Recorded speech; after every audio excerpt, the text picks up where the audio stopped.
Hello everyone, from India to the world, decode every topic with India Scope। चलिए आज आपको अपना video बताते हैं India China Arunachal border dispute. इसके बारे में आज हमारा वीडियो होने वाला है। आइए जानते हैं इस डिस्प्यूट के बारे में। देखिए आज हम अपने वीडियो में कई सारे geopolitical claims, strategies, historical claims सबके बारे में डिस्कस करेंगे। चलिए देखते हैं। तो देखिए क्या डिस्प्यूट है ये हमारा अरुणाचल का। देखिए ये कोई डिस्प्यूट वगैरह नहीं है, ये बिल्कुल क्लियर है, लेकिन चाइना इसे डिस्प्यूट बनाना चाहता है, तो इस वजह से ये डिस्प्यूट इन्होंने बना रखा है। अब अगर इस डिस्प्यूट के बारे में बात करें तो ये डिकेड से चलता आ रहा है। 1914 में शिमला ट्रीटी हुई थी, जो कि उस वक्त के इंडिया यानी कि ब्रिटिश इंडिया, और तब ये जो तिब्बत था, तब यहाँ चाइना नहीं था, ये तिब्बत और ब्रिटिश इंडिया के बीच में एक ट्रीटी हुई थी। और जो चाइना है वो इस अरुणाचल प्रदेश को क्लेम करता है और इसे कहता है साउथ तिब्बत। जैसा कि आप लोग जानते ही हैं कि ये चाइना एक टाइम पर नहीं हुआ करता था, ये तिब्बत का पार्ट था, जैसे बाद में चाइना ने एनेक्स कर लिया है और तिब्बत को इसको अपना पार्ट बना लिया है। चलिए देखते हैं साउथ तिब्बत और ये अरुणाचल का जो डिस्प्यूट है इसके बारे में। तो ये डिस्प्यूट के कई रीज़न्स हैं। जैसे एक तो ये अरुणाचल की ज्योग्राफी ही हो गई। जो अरुणाचल प्रदेश है ये इंडिया के नॉर्थ ईस्ट पे है। इसे पहले नेफा कहते थे। नेफा का फुल फॉर्म है नॉर्थ ईस्ट फ्रंटियर एजेंसी।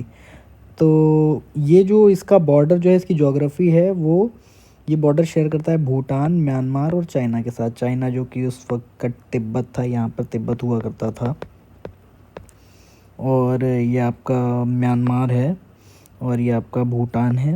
ये इनके सबके साथ ये ज्योग्राफी इसकी ऐसी है कि ये सबके साथ बॉर्डर शेयर करता है और इनका एक रिच कल्चरल हेरिटेज है। अब हिस्टोरिकल बैकग्राउंड देखते हैं। 1914 में ब्रिटिश इंडिया और ब्रिटिश इंडिया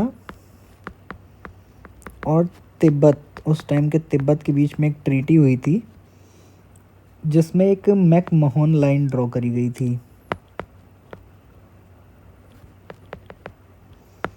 ये मैकमोहन लाइन जो थी उस वक्त के साउथ तिब्बत और ये हमारे ब्रिटिश इंडिया को डिवाइड करती थी।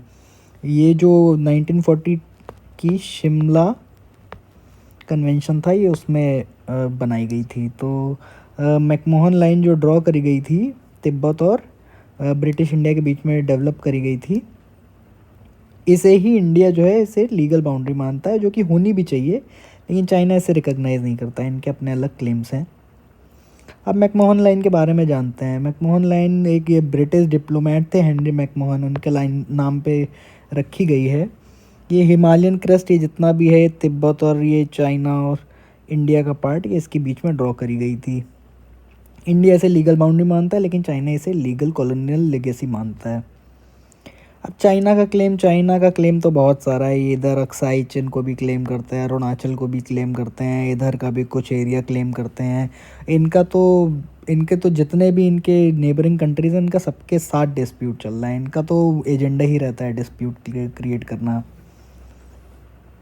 चाइना ने 1950 में तिब्बत को ऑक्यूपाई कर लिया था और चाइना का कहना है कि ये जो अरुणाचल है ये तिब्बत का ही पार्ट है। इंडिया का स्टैंड क्लियर है। देखिए इंडिया का कहना है कि अरुणाचल जो है वो इंटीग्रल पार्ट है इंडिया का, जो कि सच भी है। और जो अरुणाचल प्रदेश के लोग हैं वो सब इंडियन इलेक्शन में पार्टिसिपेट करते हैं और ख़ुद को इंडियन मानते हैं। तो ये एकदम ट्रू है, इसमें एक भी परसेंट की कोई डाउट की बात नहीं है। अब देखिए ये सब स्टार्ट हुआ था, अब चाइना ने अपना 1962 में इंडिया के ख़िलाफ़ वॉर कर दी थी, जिसमें अनफॉर्चुनेटली ये मेन बैटल फील्ड जो था वो ये अरुणाचल में भी काफ़ी डीप आ गए थे। फिर ये इन्होंने विड्रॉ कर लिया था और उसी वॉर के बाद इन्होंने अक्साई चिन को अभी तक कैप्चर करके रखा हुआ है।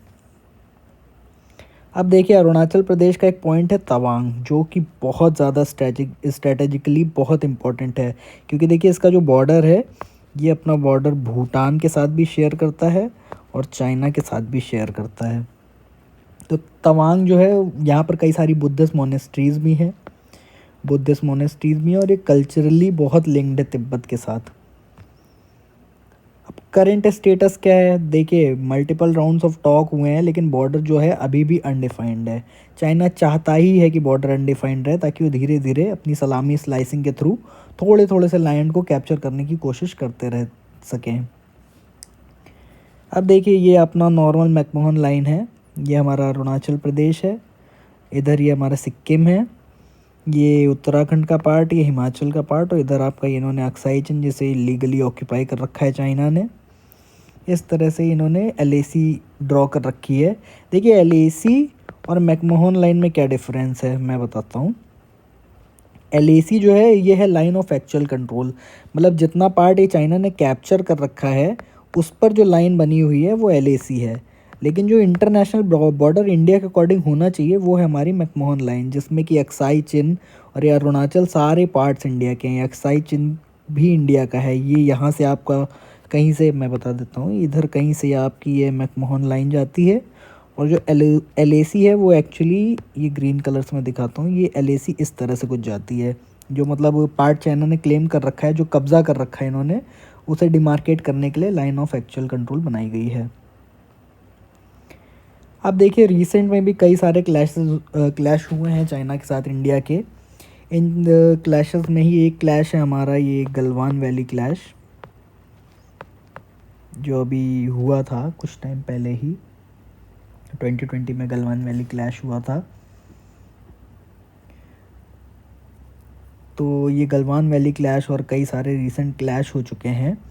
ये 2020 में जो हमारा गलवान वैली क्लैश था उसमें इंडिया के 20 सोल्जर्स, तो हमारे 20 वीर जवान जो हैं वो शहीद हो गए थे, जिनमें से कि एक कमांडर भी था।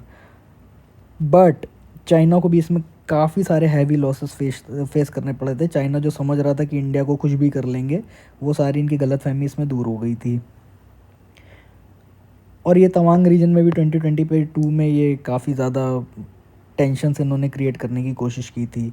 अभी इसमें देखिए हम क्या कर सकते हैं, देखिए वो भी चाह रहे हैं, वो देखिए डिमार्केशन तो नहीं चाह रहे हैं, बट हमारा भी है डिप्लोमेटिक टॉक्स और एग्रीमेंट्स के थ्रू ही इसको रिजॉल्व करना चाहिए। एस्केलेशन नहीं होना चाहिए। देखिए किसी भी कंट्री के फेवर में नहीं है कि कोई वॉर हो जाए या फिर हम उलझे रहें। जितना ज़्यादा हमारा ट्रेड होगा उतना ज़्यादा अच्छा रहेगा।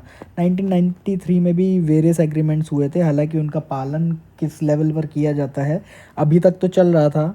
ये देखिए एक एग्रीमेंट का पार्ट ये भी है कि कोई भी इंडिया या चाइना के सोल्जर्स आर्म्स यूज़ नहीं करेंगे जब भी होगा। तो आप देखते भी हैं जब भी क्लैशेस होती हैं इंडिया और चाइना की, तो आर्म्स यूज़ नहीं होते हैं, वो अपनी गन्स वन सब साइड में रख देते हैं। जो भी क्लैश होता है वो हैंड टू हैंड कॉम्बैट ही चलता है। तो ये एक एग्रीमेंट का ही पार्ट है। और अरुणाचल क्यों मैटर करता है चाइना के लिए, चाइना क्यों इतना इंटरेस्ट दिखा रहा है। देखिए अरुणाचल जो है वो मतलब उस एक तो उसकी स्ट्रैटेजिक लोकेशन बहुत अच्छी है, स्ट्रैटेजिकली बहुत ज़्यादा इम्पोर्टेंट है। उसके अलावा कल्चरल हेरिटेज बहुत रिच है इसकी। कई सारी बुद्धिस्ट मोनेस्ट्रीज़ हैं, बुद्धिस्ट रिलीजन के लिए बहुत ज़्यादा इम्पोर्टेंट है। उसके अलावा देखिए इकोनॉमिक और डेवलपमेंट का काफ़ी ज़्यादा पोटेंशियल है, उसमें कई सारी नदियाँ हैं, तो हाइड्रो इलेक्ट्रिक प्रोजेक्ट बड़े इजीली वहाँ पे बन सकते हैं। तो हाइड्रो इलेक्ट्रिक प्रोजेक्ट के लिए और फॉरेस्ट भी बहुत सारे हैं, काफ़ी ज़्यादा बायोडाइवर्सिटी भी है यहाँ पर। तो काफ़ी ज़्यादा इम्पॉर्टेंट तो ये है ही, और बॉर्डर इंफ्रास्ट्रक्चर और कनेक्टिविटी भी इंडिया इंक्रीज़ कर रहा है यहाँ पर। और इंडिया की सोवरेंटी की भी अब बात है, देखिए ब्लो टू इंडिया सोवरेंटी। देखिए हमारी भी कोई सोवरेंटी है, ये नहीं कि कोई भी कंट्री आया उसने क्लेम कर दिया और उसके बाद ले लिया। हमारे लिए अरुणाचल बहुत ज़्यादा मैटर करता है। अब क्या कर सकते हैं, सॉल्यूशन इसमें क्या है। देखिए इंडिया तो देखिए हमेशा से पीसफुल नेशन रहा है, हम पीसफुल डायलॉग चाहते हैं, एक दूसरे को म्यूचुअल रिस्पेक्ट चाहते हैं। लेकिन अब देखिए अगर कोई कंट्री नहीं मानना चाहता है तो उसके लिए हमारे पास अपने भी कुछ तरीके हैं। लेकिन अगर ये डिप्लोमेसी से ये सॉर्ट आउट हो जाए तो वो बेस्ट केस सिनारियो होगा। और हम यही चाहते हैं कि डिप्लोमेसी से ही ये सब जाए, मिलिट्री मीन्स होना कुछ इस। देखिए मोदी जी वैसे भी बोल चुके हैं कि जो 21वीं सदी है वो युद्ध की सदी नहीं है, तो इसलिए हम डिप्लोमेटिक टॉक्स ही चाहते हैं। अब कंक्लूजन इसमें क्या है, इंडिया चाइना डिस्प्यूट जो है काफ़ी ज़्यादा कॉम्प्लेक्स है। चाइना इसे कॉम्प्लेक्स बनाना भी चाहता है। अब वो ये मैकमोहन लाइन और ये शिमला एग्रीमेंट को मानने को ही नहीं तैयार है। अब ये एशियन जो पॉलिटिक्स है, और देखिए चाइना नहीं चाहता है कि इंडिया कभी भी बहुत डेवलप हो और उसके सामने चुनौती क्रिएट करे। तो वो इस तरह से छोटे मोटे डिस्प्यूट और ये पाकिस्तान को यूज़ करके इंडिया की जो डेवलपमेंट है उसको रोकना चाहता है। तो इसलिए ये कंक्लूजन तो यही है, हम तो चाहते हैं डिप्लोमेटिकली सॉल्व हो जाए, ये रिजॉल्व हो जाए जितनी जल्दी उतना ज़्यादा अच्छा है, बट देखिए चाइना ये नहीं चाहता है।